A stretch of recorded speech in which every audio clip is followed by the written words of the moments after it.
So anyway, I was like, yeah, that. And then, but I told him, gotta leave it in. Right? I told him, if you take it out, it's gonna bleed more. So, anyway, he takes it out. I know that we're just not right for each other. God, he makes me sick. But he also makes me so happy I can't stand it. God, this is so wrong that it's right. Yeah, you got a problem? Oh, could you quiet down? I'm trying to work over here, handsome. Alright, it's perfect.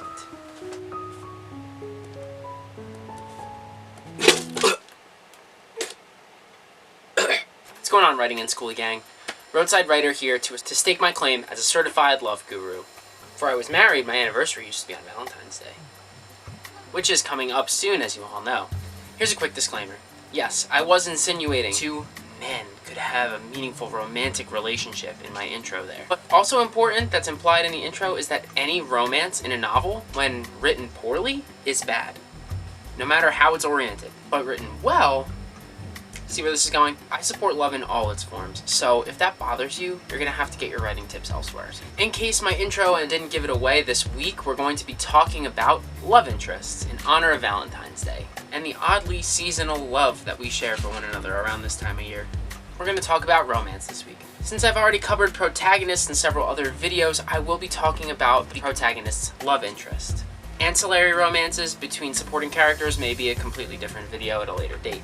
So today we're talking about the romantic relationship between the protagonist and his or her love interest. And if there is romance in your story for your protagonist, this has a huge impact on your story. It is not something to be taken lightly or shoehorned in there. Like usual in these videos where I dare you to have fun writing, we're going to break down my process into 3 simple steps. And this video comes with a worksheet. There's a link in the description so you can follow along and complete the activities and actually start planning out the romance for your protagonist and love interest. If you want access to my full library of worksheets, just join my email list, any page on my website, also a link in the description. But then you won't have to fish through YouTube videos to find a particular worksheet you're looking for. You'll have the whole arsenal at your disposal. So get that worksheet ready and prepare yourself for activity 1, which may not be exactly what you're expecting. Before you can even start to plan the love interest for your protagonist, you have to actually decide if your story is fit for one. Assuming that it is, you go on to activity 2 and 3, where you plan out your love interests, values, and their attractive behaviors. Before we get to that though, I have something to ask you. Please help me. If you like my teaching style and you find my videos helpful, please consider returning the favor in a show of your platonic love for me as your writing mentor. Share my videos with other people you know that like writing or are at least a little interested in writing. Or even people that you know might get a quick laugh out of my sick sense of humor. Especially these videos that come with worksheets attached. I pour my heart and soul into filming and editing every video, into writing out every worksheet. I want it to help as many people as possible. And that only happens if people that already care about what I do share it with others who might. And send me feedback. Let me know, do you like my videos? Do you like my worksheets? What could I do better? Please reach out to me any way you can. Leave a comment, email me from my website.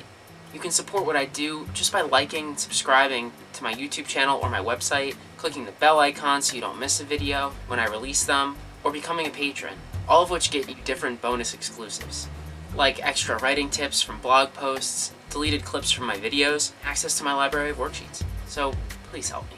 Alright, done more groveling. Time to get started. Activity 1. Let's decide if your book is fit for a romance arc, because romance does not universally belong in every book. Romance has become such a common subplot in novels that in some cases it's almost an automatic addition, and this takes away from the meaningfulness of it.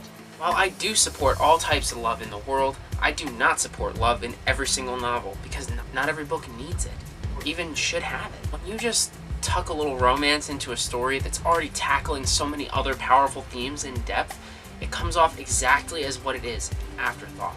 Like a real relationship, if you're not fully committed, your romance arc isn't going to come out as great as it could. Don't just plug romance into your story because it's what you do.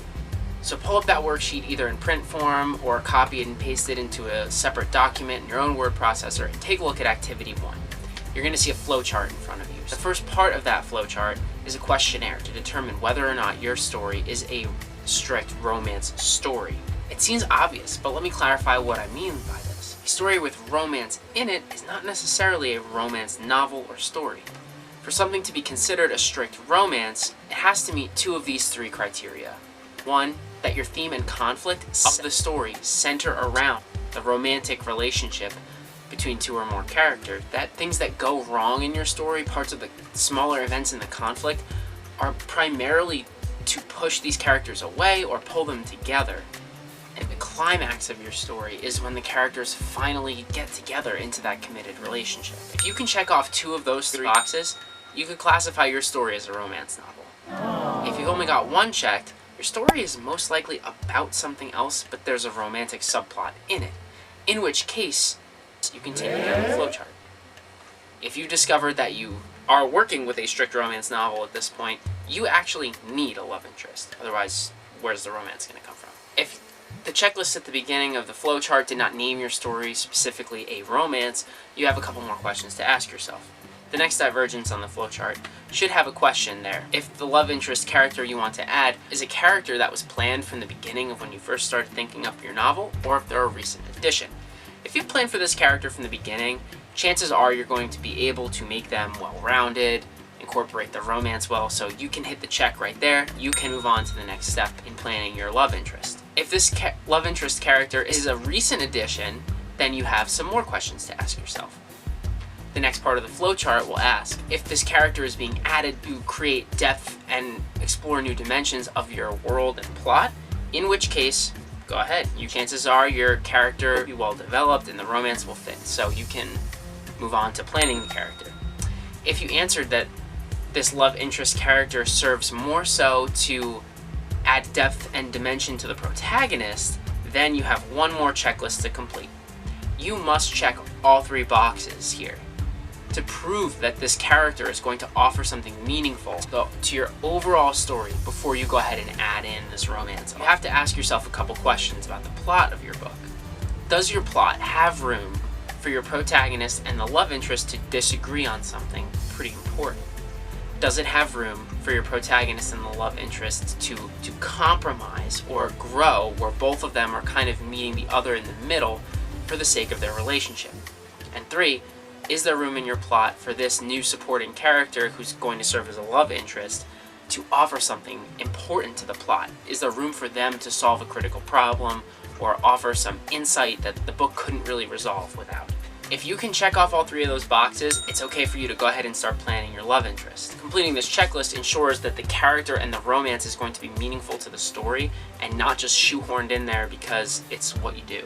I'm sure you noticed the third option from the last divergence on the flowchart was to add romance just because, and that is not an option. You need to pick another reason why you want romance in the book. It needs to be meaningful, otherwise it's going to fall flat. Your readers are going to roll their eyes wondering why they needed to see this relationship. Of course, if you're suddenly realizing that you really want a romance in your story, you may have to go back and rework some other details about the plot to accommodate for it.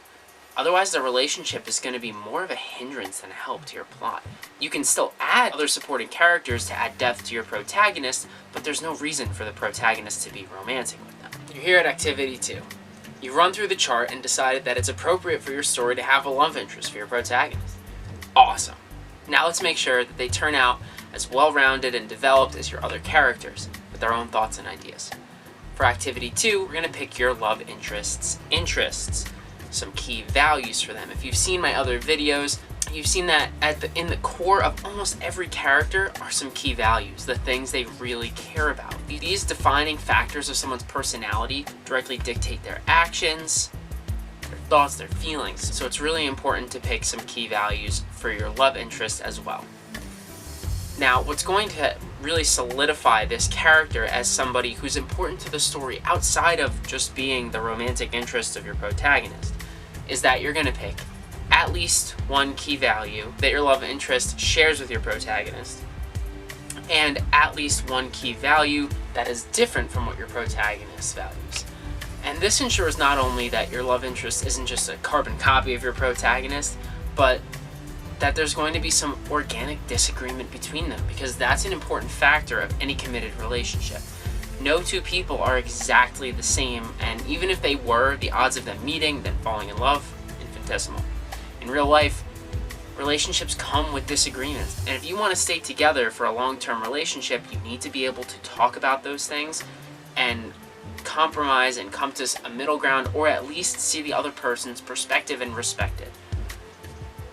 Picking a key value for your love interest that is different from how your protagonist feels about a certain subject kind of ensures that this will happen organically. If you've been following my videos from the beginning and you've already made a protagonist profile, go ahead and pull your values from there. Pick a value from that list that the two characters share, and pick a value from that list and alter it so that your love interest feels differently about something that is important to your protagonist.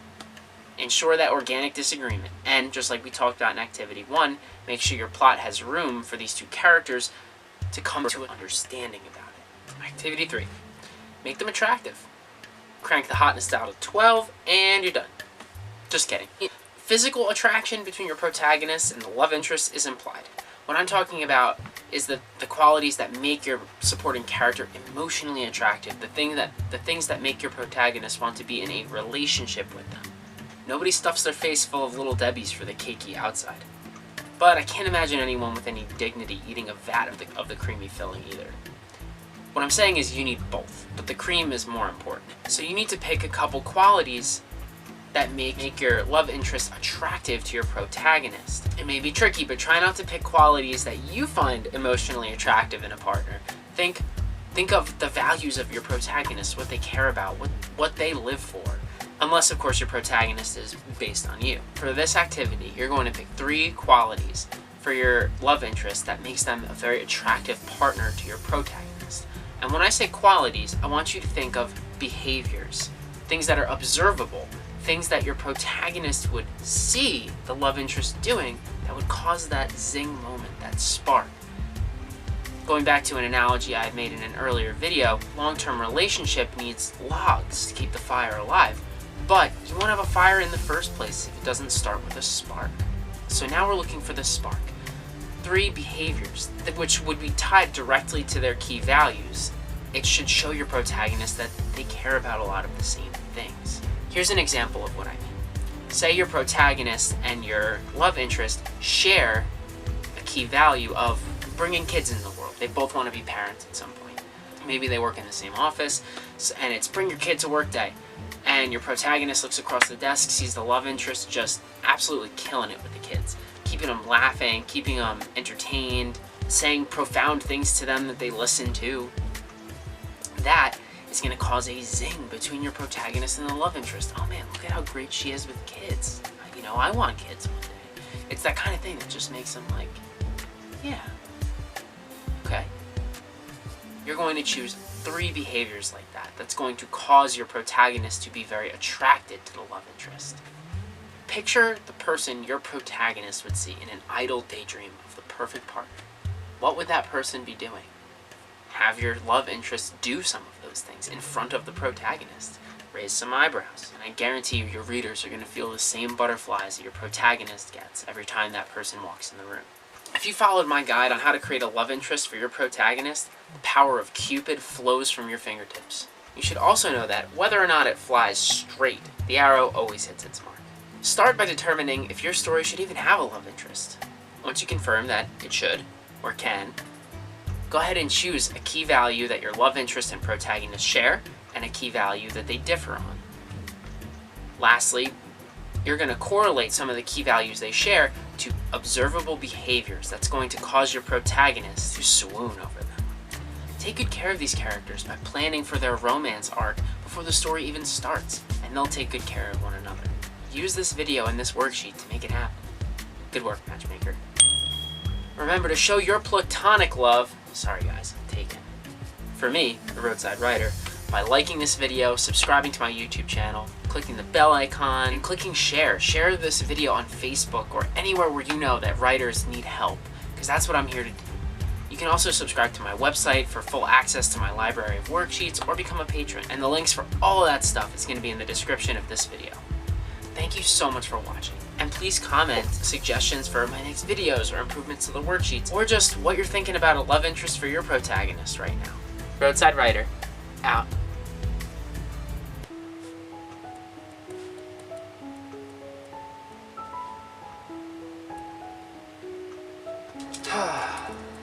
So anyway, I said to the guy, you gotta leave it in. Hey, would you or it's gonna bleed more. Oh, I'm sorry. Are we disturbing you? She can't sleep without a bedtime story. Oh, carry on. Oh, okay. I'll try to keep it down. So anyway, when he tried to pull the knife out, I pushed it back in. That one always puts her to sleep.